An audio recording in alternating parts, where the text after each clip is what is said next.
All right, guys, clipping is bad, okay? So we're going to show you how to eliminate clips from your subwoofer situation. Basically, how to set your gains without spending a ton of money or, well, really any money, and get them very accurate.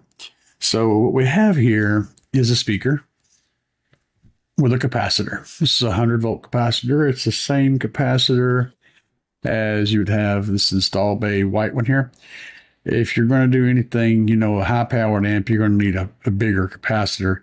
I would recommend finding something that's like 300 volts or higher, 300, 400, 500 volts. But this one will work for what we're working with today. So, first demonstration we're going to have, I got to explain a few things. This is the outputs from my amplifier. And I'm going to go ahead and set my gains up real high so I know I'm clipping like I'm pimping. So here we go. This is the outputs, and this is my clip detector, aka also your subwoofer. So you disconnect your subwoofer from the amplifier, and then you take these leads. So here we're going to do this right here. Simple beans. We're going to put one wire, no matter which one, to be perfectly honest. We're going to put one wire on one output connection, and the other one, in this case, we're going to put right here. Now, let me get this track playing. This is a 50 hertz track. Here we go. Now you can hear this track quite well. Let me get over by the microphone. Okay, this is the clip signal you're hearing. Now, if I turn the gain down slowly,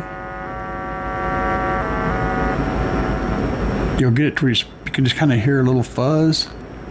Just go a little tiny bit further until you don't hear anything. Right there. Now, we're still hooked up, and to show you what we're outputting, if I bypass the filter, you see that? That is a stone cold, super clean 50 hertz signal. And through the capacitor is basically nothing. It's nothing. So we know our gains are set, and I'll demonstrate that one more time by turning the gain up some. So we're set right now. We're going through. Oops, I disconnected. We're going through the filter. Okay. Through the filter. Let's turn the gain back up. Hear it coming in, right? It's nice and loud. Let's turn it back down. I want you guys to hear what the sound sounds like. When you get to where you're not hearing the fuzzy, all you're hearing is a very faint 50 hertz tone, nice and deep, no fuzziness to it, then you're good. So then we want to bypass the filter again. Same scenario, nice 50 hertz clean tone. So now what I'm going to show you is that's how you set it up and how you use it. But I'm going to demonstrate something. So we're going to go over here to a dirty 50 hertz tone. I went into Audacity and I created the most ridiculously clipped sawtooth square wave 50 hertz tone I could make. And it basically is just a straight line up, straight line across, straight line down. It's horrible. You should never be running this through your system. So I'm going to run it through my system.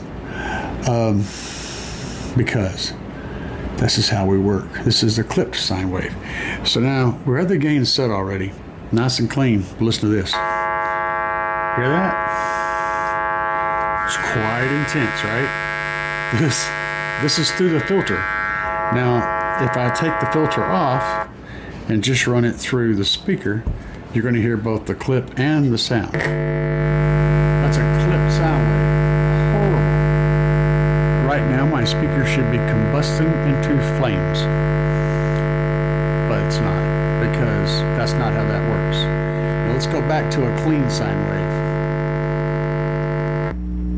There we go. 50 hertz, clean. Really clean. This is a beautiful signal. The gains are set properly. And then back down here to 50 hertz clipped. You hear that sound? That means you did it wrong. So using this device that I have created here, I spent about a couple of minutes putting this together for this video out of crap that I just had sitting around. Most of that time spent trying to tape this lead on, because this is the old solder point set up on the speaker, so you know there's no real place to attach it, so I'm just wrapping a wire around it and then I just taped it so it wouldn't fall off. Setting this up took a couple minutes, and I can plug this into an amplifier as I just did and set the gains, and it doesn't cost really anything. You probably have this stuff laying around. If you're a car audio person, I almost guarantee you that you've got the equipment you need right there in a box full of crap to make a clip detector. And not only is it a good clip detector, but it is a very fine adjustment clip detector, because as the clip starts to go away, I'll demonstrate that again. So I want you to pay attention to what it sounds like. You can hear the broken sine wave quite well. You can hear that even when it's just a little dirty. So I'm going to switch back to the clean sine wave, 50 hertz. Okay. And I'm going to put this thing right up to the microphone. This is what you should be hearing. Okay. Now I'm going to start adding some clip. You hear it? Hear that little away, back. You hear it? That's the faintest little fuzz. Then we'll go one more click higher. You can hear that good, right? Let's go back down. Still hear the faintest little fuzz at the top of that arch. One click down, and it goes clean. And that's what you're listening for. So if you're wearing a pair of headphones and you've got this hooked up in your headphones to do this same exact trick, and you can, you're going to hear that sound. And even though a computer circuit board and a clip detector may be a little vague about what it's doing, your ear, if you're an audio person, your ear is pretty good. You're going to hear that tiny bit of fuzz, and you can go one more little bit down until that fuzz goes away. You guys should understand how to do it now and be able to reproduce it and get great results. If you guys enjoyed this, if you learned something today, be sure and hit that subscribe button down below. Also, leave comments if you got a better solution for this, an easier way to make this work, something to make it better. Whatever the case may be, comments down below. Just trying to help everybody out. Not everybody can afford to go buy a SMD clip detection tool or an O-scope or whatever. This is cheap, easy, and rock solid. Anyway, guys, peace.